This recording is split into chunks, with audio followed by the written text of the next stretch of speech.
It's time for America Outdoors Radio, the show that covers the outdoor scene across the U.S. of A. and the entire continent. Fishing, hunting, conservation, outdoor recreation, and great destinations. We cover it all every week. It's your country, your outdoors. Let's explore it together with your host, John Kruse.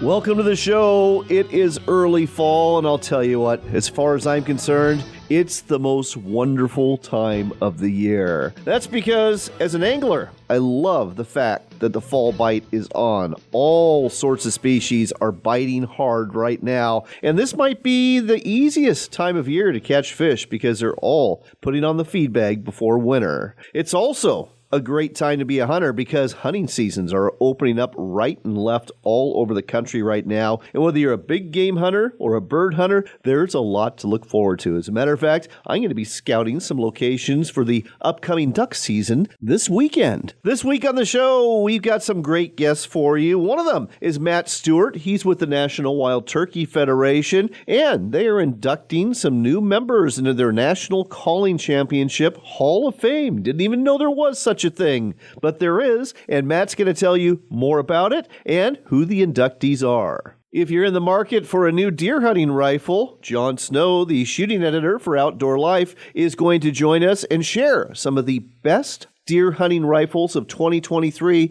and he breaks them down by application. For example, what's a good mountain rifle in terms of being lightweight might not be the best rifle for the North Woods or maybe out in Pennsylvania or up in Alaska. It's going to be an interesting conversation. Speaking of interesting conversations, we will also get to chat with Jared Wiklund with Pheasants Forever. They've just come out with their 2023 state-by-state pheasant hunting forecast, and Jared's going to share some info on some great states to go pheasant hunting this year. If you're heading to the Lone Star State, you might want to bring your bass rod and head to one of the destinations that Shaye Baker, writing for Field and Stream, is going to tell you about. He penned an article about the 15 best bass lakes in Texas, and we're going to go over 6 of them to include the top 5 towards the end of the show today. Before we talk to our first guest today, let's share a few fishing reports from around the nation. On the Water Magazine's got a northeast offshore report. They say south of Martha's Vineyard has been seeing great tuna fishing since the storm passed recently. The yellowfin fishing has been good as it gets out of New Jersey, and the canyons are producing bluefin, swords, big eye, and some big wahoo. Utah's Division of Wildlife Resources has a forecast for Bear Lake on the border of Utah and Idaho. The water temperature there is about 69 degrees, and fishing has improved the past week and will pick up even more as we head into fall. According to the DNR, fishing has been very good for cutthroat trout and even a few lake trout. Anglers are catching fish while jigging or trolling. The best spots have been off the rock pile near Ideal Beach or from the Utah State Park Manna northward to Fish Haven. The fishing's also been good at Lake Lanier in northern Georgia. That's the word from Georgia DNR and Phil Johnson, who reports bass fishing on Lake Lanier is good and getting better. The lake is currently down 4.5 feet, so you'll want to be careful running the lake as there are very shallow areas that are starting to appear. Pearson says that the falling temperatures at the lake have the bass moving into a fall topwater mode. One offering called the Riser was a very good performer over the last week, as it seems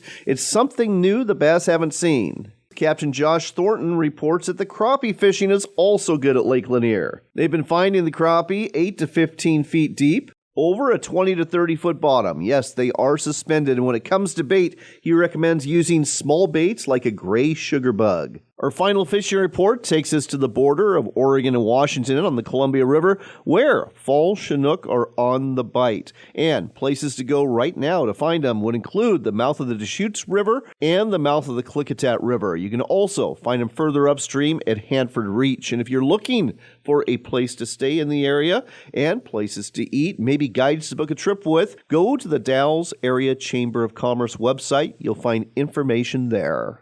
Next on America Outdoors Radio, we are taking you to South Carolina. That's the home of the National Wild Turkey Federation, and they have just announced that there is a Hall of Fame class being inducted into the Grand National Calling Championships. Well, let's here to tell you more about the championship and the Hall of Fame class is Matt Stewart with the National Wild Turkey Federation. Matt, welcome to the show.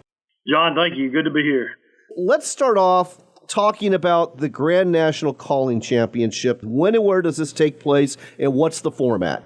Yes, so the Grand National Calling Championships, this will be the 47th year, I believe, starting in 77 at Hershey, Pennsylvania. It runs Thursday, Friday, Saturday at our National Convention and Sports Show in Nashville, Tennessee, February 15th, 16th, and 17th. A lot of callers. We had almost 240 registered callers last year that qualified.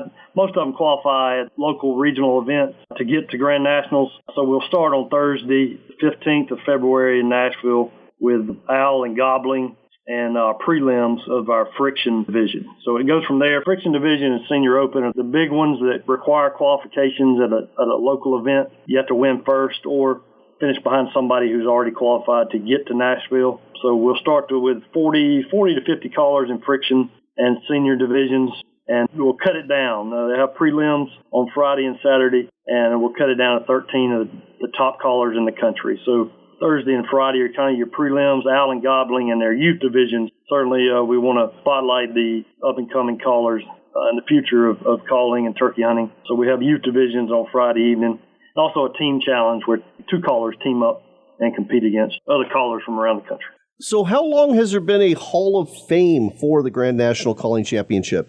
Yeah, so in 2019, we instituted the Grand National Calling Championships Hall of Fame. That was the first class. In 2019, we had a 2020 class. We had a year off due to COVID, and 22 and 23. So this will be our fifth class, four classes previously, 19, 20, 21 and 22. Let's briefly run through this year's inductees. We'll start off with Billy Yargis from Missouri. What's his story? Yeah, so Billy, three-time Grand National champion in the Senior Open. Great caller. 2008, 2015, and 2016 won the Grand Nationals. Back-to-back champion there in 15, 16, which is pretty hard to do. Great caller. He's since retired and helps with judging and other things at our Grand National competition. So he's been an asset to the Grand Nationals, promoted the sport, talks and helps other callers. Just a great ambassador of turkey calling. And then there's Eddie Salter. He hails from Alabama. I understand his nickname is the Turkey Man. You got it. The Turkey Man in Alabama. Just about everybody knows him, particularly down in the Southeast. But under specialties, he's a longtime representative, world champion in turkey calling in 85 and 89. Just really was a mainstay on the turkey hunting stage in the 80s and 90s. A lot of people just grew up with him, knew him. He's been a judge. He's been an MC for local contests all over the country, particularly in Alabama. And he dominated pretty much every contest in Alabama in the 80s and 90s. Last but not least, from the great state of New York, Chris Kirby. Absolutely. Chris Kirby, Quaker Boy fame. His dad, Dick Kirby, is actually one of the first inductees into the Hall of Fame. So we've got a father-son connection for the first time, which is pretty exciting. But Chris, in his own right, was an outstanding caller in the 90s, pretty much dominated the late 90s at local contests and won Grand Nationals in 98. And he's also won, one of the few callers who's won Grand Nationals, the World Contest, and the U.S. Open. So Chris is a great ambassador for the NWTF and turkey calling nationwide. Well, congratulations are definitely in order to Billy, Eddie, and Chris. And folks, if you want to find out more about the Grand National Calling Championships or the annual convention that takes place in Nashville, the website to go to, nwtf.org. That's nwtf.org for the National Wild Turkey Federation. And consider joining a chapter near you and maybe competing. Who knows? You may be able to qualify and get in on the Grand National Calling Championship yourself. Matt, thanks so much for sharing this with us today. I do appreciate it, sir. Thank you, John. Excited about Nashville in February, and hopefully everybody can come out and join us and watch some of the competition. No doubt it would be a whole bunch of fun.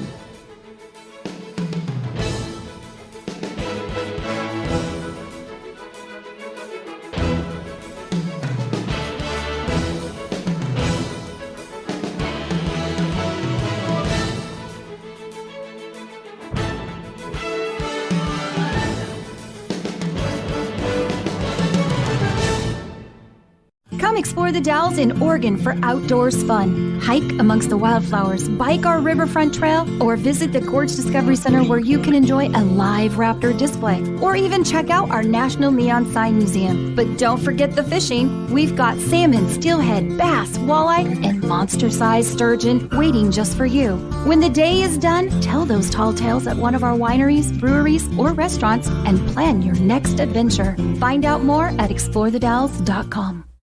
Campers, adventure seekers, hunters, and foodies. No matter the lifestyle, we can all agree on one thing. Great food and great people are worth remembering. At Camp Chef, we don't just make grills. We create each product knowing that a warm meal is always better when it's shared with those we love. Learn more about Camp Chef grills, smokers, and portable cooking equipment at campchef.com. That's campchef.com for a better way to cook outdoors.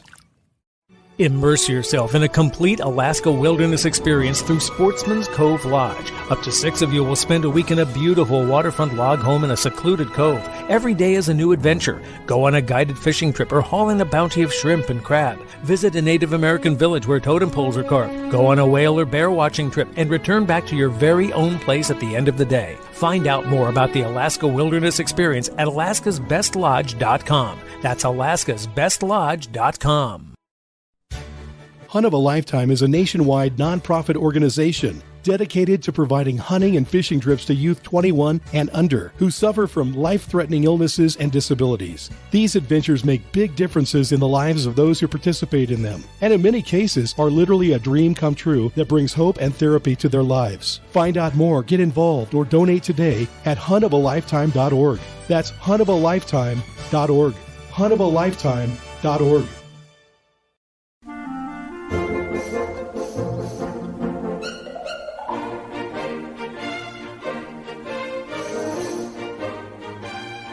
Welcome back to America Outdoors Radio. I'm John Kruse. The modern firearm deer hunting season is just about here, and that's why we've got John Snow on the line, longtime shooting editor for Outdoor Life. Just wrote an article about the best deer hunting rifles for 2023. John, welcome back to the show. Thanks for having me. Great to be here. So I've got to ask you a question. You've been doing this a long time. Are you like the bass tournament anglers who get a new bass boat every year? Do you like go into the woods or out on the plains with a new hunting rifle every year? You know, sometimes it kind of feels that way. I do try to circle back to some of my favorites because, you know, they were my favorites for a reason. But with the sort of the pace of rifle and cartridge introductions, it becomes somewhat of a task to get real meaningful field experience with them. So I kind of got to balance the two impulses. Gotcha. Well, that makes perfect sense. Now, you picked several different best ofs for 2023 based on the type of hunt you're going to do. We're going to go through some of those. But before we get into that, what was the process to pick the best deer rifle? For example, we'll say Western Mountains. You've got a certain rifle you picked, and why did you pick it over other ones? Right. Well, you know, I mean, over the years, I've tested, you know, dozens of different rifles, most of them suitable for deer hunting. In addition to that, you know, we've got a very avid and active staff that's out in the field every fall as well. So when you combine what we do with our annual gun tests, our hands-on experiences, and just kind of our general curiosity about this space, we end up developing a tremendously long list of candidate rifles. And, you know, there are certainly some general purpose deer rifles, and we talk about those and praise those. But for specific types of hunting, you know, the Western Mountains that you mentioned, for example, you know, that's going to be a subset of these rifles. And among those, the Sako 85 Finlight is one that has performed extremely well for us over the years. It's not to say that there aren't other good mountain lightweight deer rifles. There certainly are. But that has been a particularly good one, both for, you know, just kind of how it handles its accuracy, its construction, but also, you know, its ergonomics and other touches that kind of elevate it above the rest. And it's sort of with those tangible and intangible qualities in mind that we narrowed down the list, and I settled on the specific rifles we picked for each application. Let's head from the mountainous west to the north woods of Minnesota or Michigan. What rifle did you find to be the best of the year for there? Well, we've been big fans of Henry. They have been around for a little over a quarter century and have continued to kind of improve their products and refine them. And their Action X model, which is a synthetic stocked lever action that has a side loading gate and has the ability to be loaded through the tubular magazine, really stood out to us. Those rifles, if you've ever handled them, they're smooth, they're easy to operate, they're rugged and reliable. Their accuracy is consistent with that type platform, and they're just a heck of a value. And so anyway, the Henry got the nod there. That said, they're going to be in a bit of a race now that Marlin has got the 336 back online. So that's going to be a great rivalry to watch unfold as time goes on here. Hey, competition is better for everyone as far as I'm concerned. One thing about the Henry Lever Action X model, though, that stood out to me was the caliber. It's a 45 caliber rifle, and that's one you don't think of too often for deer hunting. No, the 4570 is one of our oldest extant calibers in terms of its heritage. It dates, back to the black powder era. And it's one of those cartridges that if you kind of just looked at it on paper, you'd think that this thing was doomed for obsolescence. But it keeps getting sort of revitalized in different ways, in part because, since it was introduced, we've had much stronger actions that have come on the market that have been able to withstand, higher pressures and deliver better velocity. And it is just a real thumper when it comes to hunting deer. In fact, I picked, as crazy it is, we talk about my Western rifles. I did a whitetail hunt a couple years ago in Wyoming, which is wide open country, and I decided to have a total lever action on that hunt with me in 4570, and it really is just a great cartridge. I mean, it just hits with such authority. So it's for really long shooting, not the best choice, but for anything up close, my God, it's hard to beat. Yep, and you're right. Most of those shots in the Northwoods, they are up close. Let's head to Pennsylvania, where a lot of folks enjoy their whitetail hunting. What do you recommend there? Well, that was a little bit of an interesting pick for us because among the rifles that I chose, all of them are currently in production except for the one that I chose for Pennsylvania, which is the Remington 760 and 7600, those classic slide action, pump action, centerfire rifles. That is the iconic repeater in those Pennsylvania woods, and it's still a great choice for that kind of hunting. Not too dissimilar to the lever action 4570 in terms of the distance of the shots and so forth. But those two guns, that 760 and that 7600, they're just as viable today as they were when they were first introduced. And a lot of folks are watching their wallets, watching their budgets, and that's why I always appreciate the fact that you have a great value rifle every year. And what is it this year? Well, it's the Savage 110. That 110 Hunter has been a mainstay in Savage's line for decades, and with good reason. As much as I'm kind of a gun snob, and I like my custom guns and fancier rifles, but sort of at our core, me and the other editors on staff, we just cotton to a great value. And Savage has really been a standard bearer for affordable accuracy for decades. The construction of that rifle and its action is incredibly smart. There are some good cost-saving measures that also enhance accuracy. The way that they use their barrel nut system to head space consistently for, when they construct the rifle. They've also got a free-floating bolt head there that makes that bolt assembly cheaper to manufacture, but the floating bolt head allows the lugs to kind of self-center in the chamber. And of course, anytime you can enhance how something is centered up in a rifle system, that's going to lead to better accuracy. And really, nobody kind of combines those two things, the affordability and the accuracy, as well as Savage has. So that's why they got the nod. All right. Well, there's plenty of other categories that are available to check out for the best deer hunting rifles of 2023. If you want to do so, just go to outdoorlife.com, go to the gear section, and look for the best deer hunting rifles of 2023, written by John Snow, and you can find a rifle for whatever situation you're going to be hunting. Go out there, get one, and have some success this fall. John, always a pleasure, sir, to have you on America Outdoors Radio. Thank you so much for having me.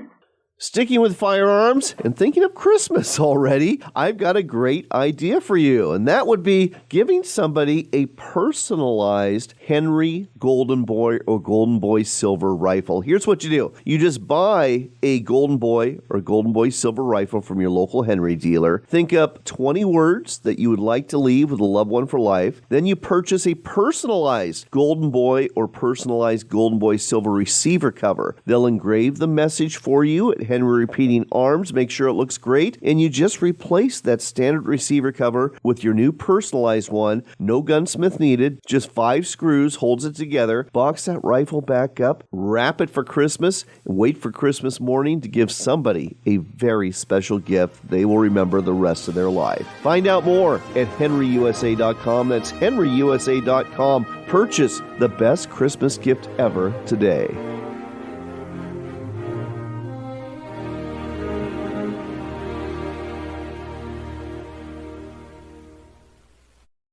Hunting and fishing are exercises in hope. Before you head into the woods, you hope to tag out on a deer you'll have to field dress. Before you make that first cast, you hope for a big fish to clean and fillet. When your hopes are realized, you'll need a sharp knife. Whether you sharpen that blade on a power sharpener in the shop or a manual sharpener in the field, Work Sharp has the tool for you. Look for Work Sharp products in sporting goods stores near you or online at worksharptools.com. Are you looking to reel in the marketing opportunity of a lifetime? Then set the hook, because we've got it right here for you. America Outdoors Radio has sponsorships available, and we offer affordable platforms to reach thousands of listeners interested in fishing, hunting, and the outdoors. Find out more by contacting John Kruse through his website at americaoutdoorsradio.com.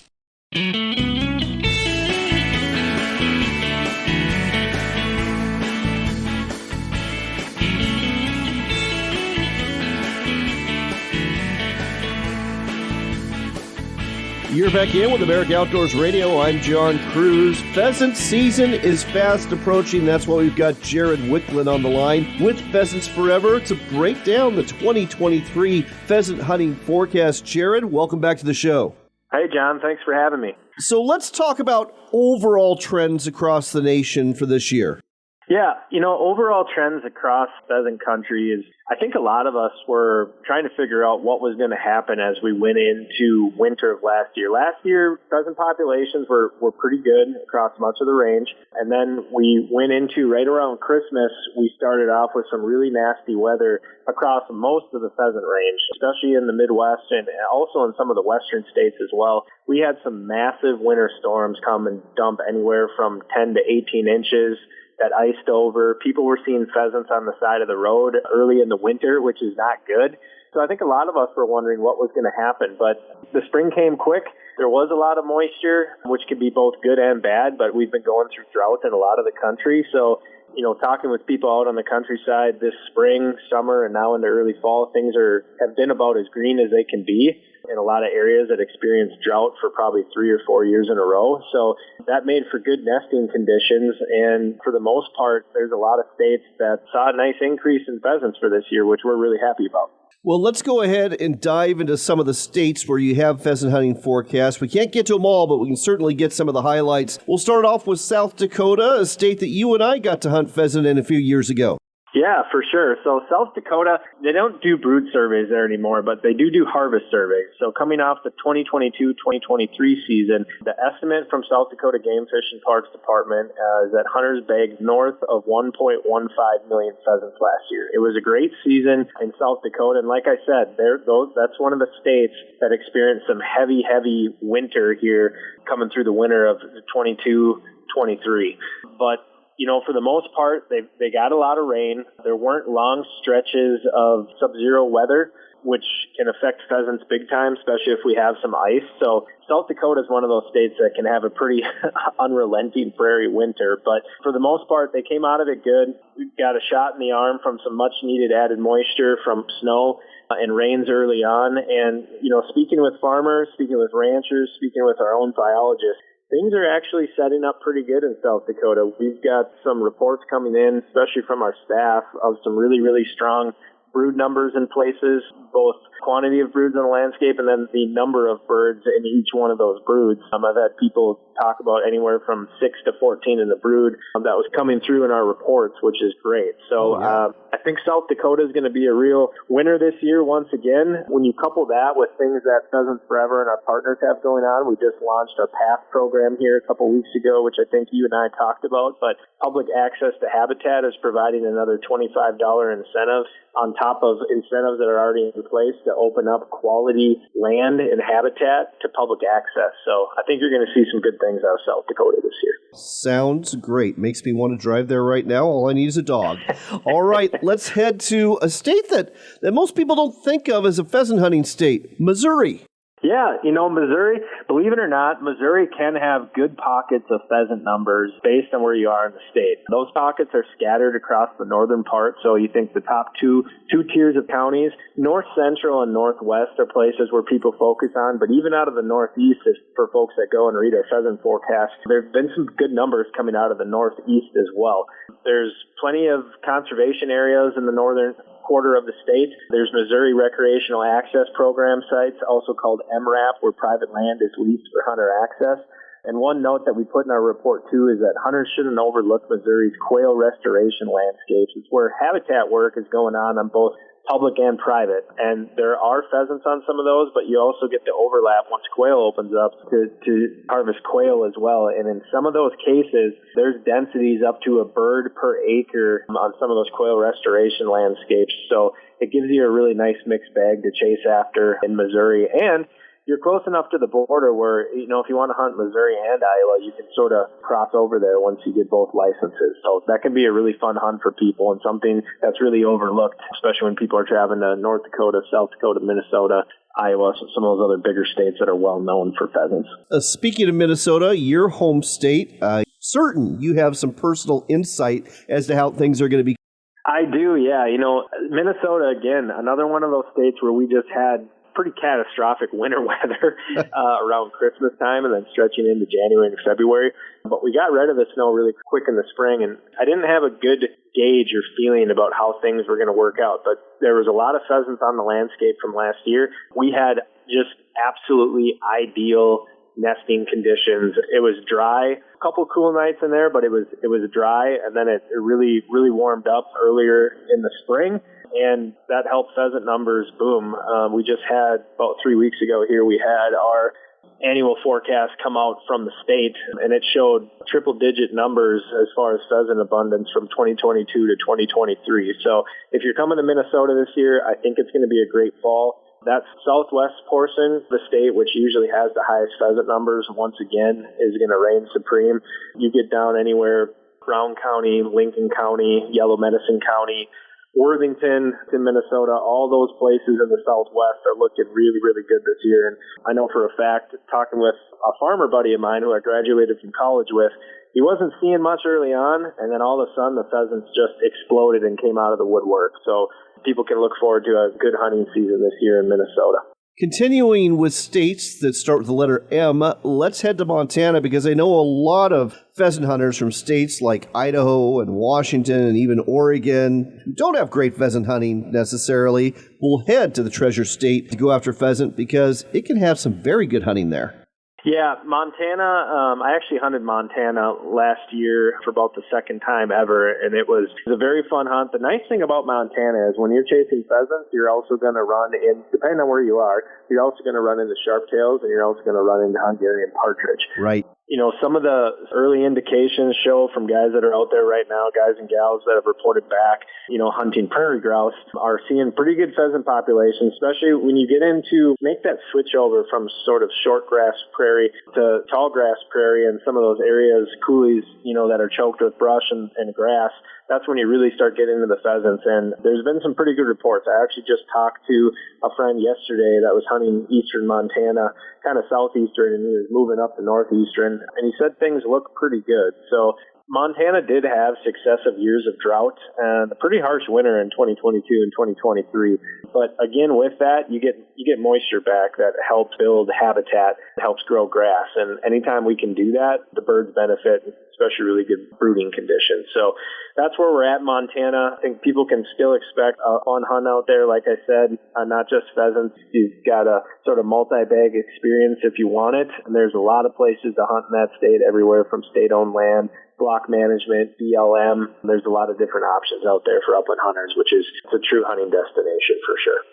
So many other destinations and states to talk about, but so little time. So you're going to have to go to pheasantsforever.org, check out the 2023 pheasant hunting forecast if we didn't get to your state, and check out some of your neighboring states too. Go on a road trip. Go pheasant hunting this year. A lot of states are going to offer some very good hunting, and you don't want to miss out. And if you believe in pheasant and conserving them, then check out pheasantsforever.org and become a member of this great organization. Jared, thanks for sharing this with us today on America Outdoors Radio. Thanks, John. Hope to see you in the field. This portion of the show is brought to you by our friends at WorkSharp. And if you are hunting this fall, you know the importance of a sharp knife. You're going to need it for gutting that animal, butchering that animal, taking the hide off that animal, and there's a good chance you're going to have to sharpen it more than once while you're doing these things in the field. That's why a pocket knife sharpener or the guided field sharpener from WorkSharp are great items to have with you. Whether you're after deer, elk, pronghorn, or bear, a sharp knife helps you get things done after you drop that animal. Look for WorkSharp products at sporting goods stores, hardware stores, and ranch and home stores near you, or online at worksharptools.com. That's worksharptools.com.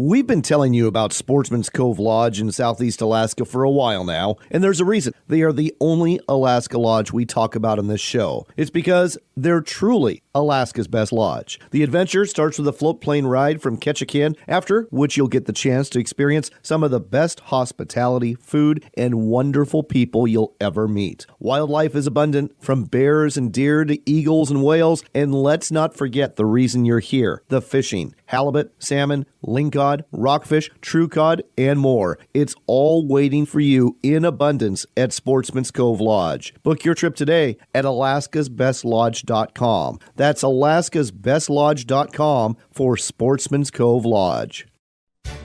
Hunt of a Lifetime is a nationwide nonprofit organization dedicated to providing hunting and fishing trips to youth 21 and under who suffer from life-threatening illnesses and disabilities. These adventures make big differences in the lives of those who participate in them, and in many cases are literally a dream come true that brings hope and therapy to their lives. Find out more, get involved, or donate today at huntofalifetime.org. That's huntofalifetime.org.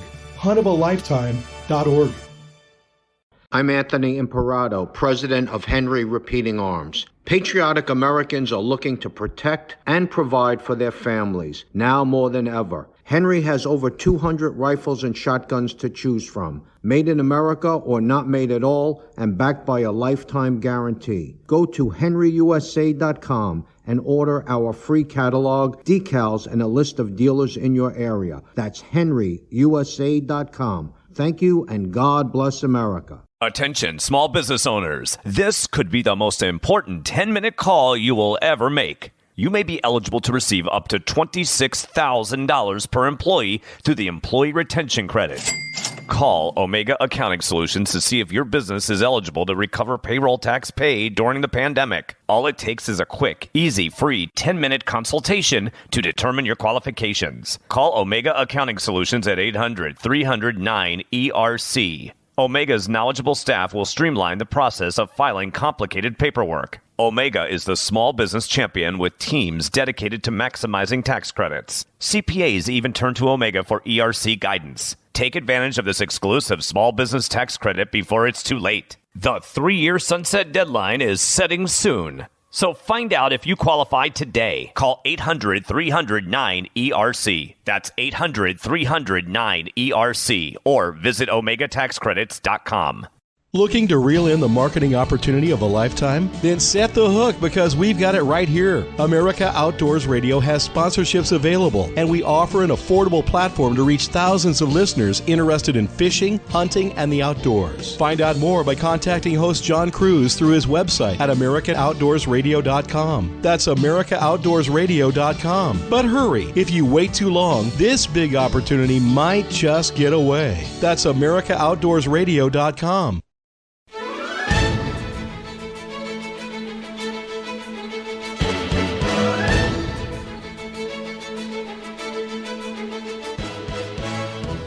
Next up on America Outdoors Radio, we got Shaye Baker on the line, longtime freelancer who covers the bass fishing scene, and he just wrote a great article you can find at fieldandstream.com about the top bass fishing lakes in the Lone Star State of Texas. Shaye, welcome to the show. How you doing today, bud?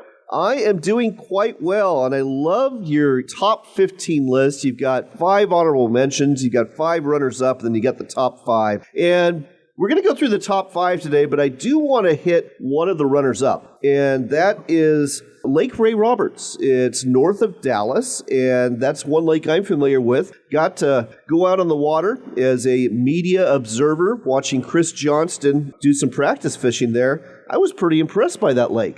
Yeah, that classic, anytime you have a classic in the summer, and it was early summer, but we haven't really had Bassmaster Classics in the summer in several years, but obviously COVID threw a wrench in everything, and then the next year, the big freeze happened in Texas. I think it was supposed to happen at the normal time, but then got pushed to the summer. So it was pretty impressive weights for the summer, and looked like that lake, didn't have a lot of fish in it, but you had good quality. And so obviously Hank Cherry did what he did, flipping bushes and fishing a vibrating jig around them and then throwing that jerkbait. So it's a pretty versatile fishery, it looked like, and so it was cool to see the classic go there for sure. It was indeed. And that, folks, if you ever get the chance to attend the Bassmaster Classic, it's a combination of bass fishing and NASCAR, and it's like nothing else. You should definitely go sometime. All right, let's dive into the top 4. We're going to head to the Rio Grande River and the border of Mexico with Falcon Lake. Big lake that, unfortunately, I associate with some cartel violence more than I do bass fishing. Yeah, it's one that, and I'm no Texas fishery expert. Let me start there. Like I was tasked with this because Field and Stream saw the opportunity to write something that people wanted to know about. And so I did some research, and I have been to some of these lakes. I've been to Falcon before, covered a tournament there, and then I actually went out and fished it. And like you said, it's sketchy is a good word for it. I think it's safe within reason. But whenever you go there, like the first time I went there to cover a tournament, they had what I would equate to a baby battleship out there for basically protection while the Elite Series were fishing. More, I think, for intimidation. When you see a boat probably 100 long, 80, 100 feet long with 50 cows on it, it probably is a bigger deterrent than you actually having to use it. And so that was pretty eye-opening. But that lake's just such a historic fishery. It's got big ones in it. And there's something about kind of the danger and the excitement and the adventure of going out onto a place like that is a little sketchy. So that's why, and other people had it in their top 10. And so kind of why I raised it up to 5th position is just partly for the novelty of it, and then also it's got big ones. Well, let's take a look at number 4. This one is also a border lake, but it's not an international border. It's the border of Louisiana and Texas, Toledo Bend Reservoir. Yeah, it's one of those long-time tournament fisheries. You got a lot of tournaments that go there, and again, it's got big fish. And I think that's really the key when looking at this, top 10, top 15 list is everybody associates with Texas. Everything's bigger in Texas, right? So right. You don't really want to talk about a lake where you can go catch 100 fish. You want to talk about that lake where you can go catch some 5+ pounders. And so Toledo's always been one of those tournament fisheries where some good fish can be caught, and it's a pretty dynamic fishery too. Sam Rayburn, this is another one that attracts a lot of tournaments, and for good reason. Yeah, same kind of deal. And a lot of the lakes out there kind of blend together to me at times. Sam Rayburn's another one that has a lot of timber and a lot of vegetation in different seasons of it. And so it's another great tournament fishery. So it's another lake where, you can catch some big ones, but you can catch some pretty good numbers too. And it makes it pretty high up there on the list because it has that potential, but you can also go out and just enjoy a good day of fishing. And 17 pounds might not sound like much to the Texas angler, but somebody coming from, Mississippi over there, it's a really good day on the water, and you still have the chance to catch a big one too. So I'll tell you what, coming from Washington State, that'd be a really good day of fishing. So That sounds great. Yeah. All right. Now, number 2, I'm not familiar with this body of water, OHIV, but you've got it very highly rated. Yeah, and it's one that I'm not really familiar with, too, and I think it was a sleeper for a long time for a lot of people outside of Texas. But in the last couple of years, so I also based a lot of this on Texas Life has a top 50 biggest largemouth ever caught list, and so OHIV has 2 of the more recent ones in the last 2 years. I think February of 2022 and then back in maybe March of this past year, there were 2 17-pound bass caught out of OHIV. So I think that really put it on the national radar and created a lot of buzz. And it was basically a gold rush, at that point, as everybody and their brother was headed out there to try to catch a giant. And so I don't know how well it sustained that kind of pressure, but, when you go to putting bass in the top 10 that hasn't really been altered for a long time in Texas, 17-pound bass. I mean, we're talking about a 17-pound bag a minute ago with 5 fish, and now we're talking about 2 17-pounders. So that's why, it may not stay at second forever. If you redo this list in 20 years, I don't know where it would be, but right now it's got to be up there.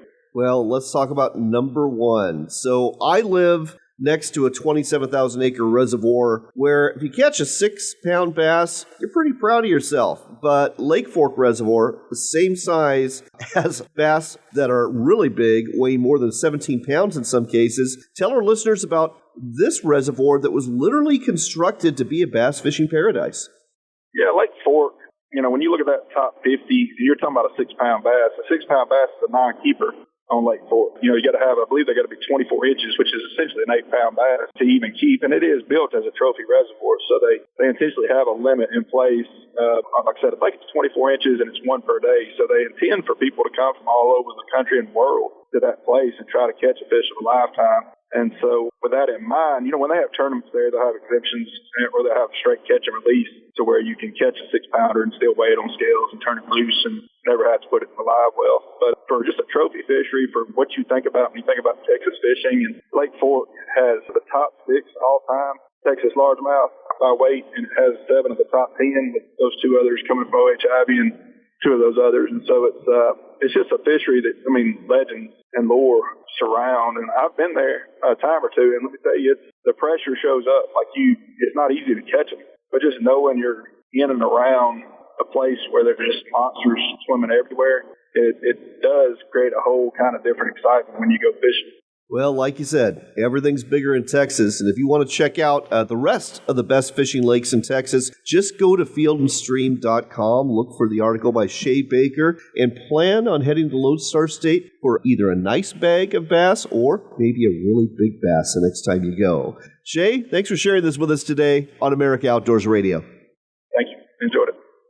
In other news, we learned that anti-hunters are at it again, this time in Colorado, the state that just voted recently to introduce wolves into the state from out of state. Now, anti-hunters want to ban mountain lion hunting in Colorado, and they filed a notice to put on next year's ballot a measure that would outlaw mountain lion and bobcat hunting in the state. The ballot proposal requires backers to gather signatures in order to qualify for next year's general election. That's the word from Andrew McKean, writing for Outdoor Life magazine. The petition is filed under the title Prohibit Trophy Hunting, and the ballot measure declares that any trophy hunting of mountain lions, bobcats, or lynx is inhumane, serves no socially acceptable or ecologically beneficial purpose, and fails to further public safety. The measure would also ban hound hunting for lions and bobcats. Colorado has an estimated mountain lion population of 3,000 to 7,000 animals, and their Parks and Wildlife Division authorizes about 500 lion tags a year for a season that runs from the end of November through the end of March. And I can tell you, most of those tags probably go unfilled.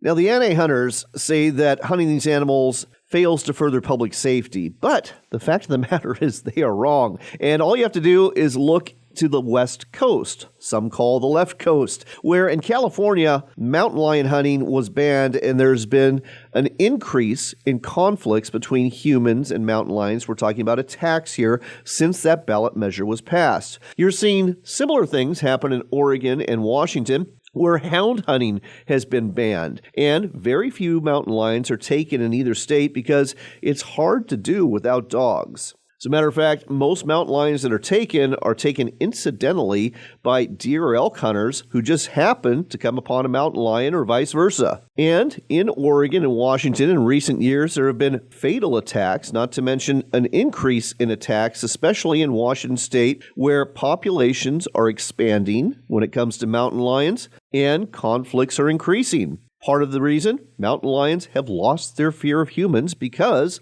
very few of them are being hunted. Same goes for California, same goes for Oregon. So I think the anti-hunters are being a little dishonest about this failing to further public safety argument they're making in Colorado. Let's hope the voters see through it this time, and if it makes the ballot, that they vote it down. On that note, it is time to go, but here's hoping you are blessed and that you get to spend some time in the woods, in the field, or on the water in the days ahead. It's the perfect time of year to be outdoors. So get out there and enjoy it.